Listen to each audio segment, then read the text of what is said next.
రుద్రాని ఇంట్లో ఉన్న వాళ్ళందరినీ పిలిపించి ఇంతవరకు వీడు ఎవడో ఎక్కడి నుండి వచ్చాడో చెప్పలేదు కదా! కానీ ఈరోజు చెప్పేశాడు నాకు అని చెప్పేసైతే అంటూ ఉంటుంది. ఆ మాటలు వినగానే అక్కడ ఉన్న బామ్మగారు అయితే ఎవడు వీడు? నీకేం చెప్పాడు? అని చెప్పేసైతే అడుగుతూ ఉంటుంది. ఆ మాటలు వినగానే అక్కడ ఉన్న రుద్రాని మాత్రం అవును స్వయంగా వాడే చెప్పాడు నాకు. ఇప్పుడు మీ అందరికీ నేను అదే చెప్పబోతున్నాను అని చెప్పేసైతే అంటూ ఉంటుంది. ఆ మాటలు వినగానే అక్కడ ఉన్న కావ్య బామ్మగారు, రాజు అయితే ఒక్కసారిగా షాక్ అయిపోతూ ఉంటారు. ఇంతలో అక్కడ ఉన్న రుద్రాని మాత్రం మీకు వీడు ఏమని చెప్పాడు? అయినా నీకు ఏమవుతాడు? అని చెప్పేసైతే అపర్ణాదేవిని అడుగుతూ ఉంటుంది. ఆ మాటలు వినగానే అక్కడ ఉన్న అపర్ణాదేవి అయితే వాడు నా ఫ్రెండు అని చెప్పేసైతే అంటూ ఉంటుంది.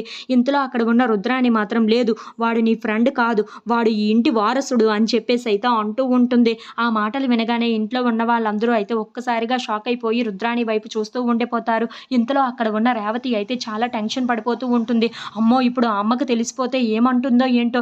ఇంట్లో ఏం రచ్చ జరుగుతుందో ఏంటో అని చెప్పేసైతే చాలా భయపడిపోతూ ఉంటుంది. ఇంతలో అక్కడ ఉన్న రుద్రాని మాత్రం అవును వాడు ఈ ఇంటి వారసుడు. అలాగే ఈవిడు ఎవడి కొడుకో తెలుసా?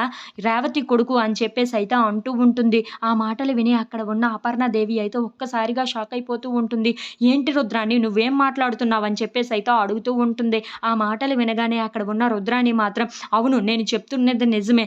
వీడు ఆ రేవతి కొడుకే అని చెప్పేసైతే అంటూ ఉంటుంది. ఈ ఇంటి వారసుడే అని చెప్పేసైతే అంటూ ఉంటుంది. ఆ మాటలు వినగానే ఇంట్లో ఉన్న వాళ్ళందరూ అయితే ఒక్కసారిగా షాక్ అయిపోయి అపర్ణాదేవి వైపు అలా చూస్తూ ఉండిపోతారు. ఇంతలో అక్కడ ఉన్న అపర్ణాదేవి మాత్రం అవునా నువ్వు చెప్తుంది నిజమా అని చెప్పేసైతే బాబు దగ్గరికైతే చాలా కోపంగా వెళ్తూ ఉంటుంది. If you like this video please subscribe.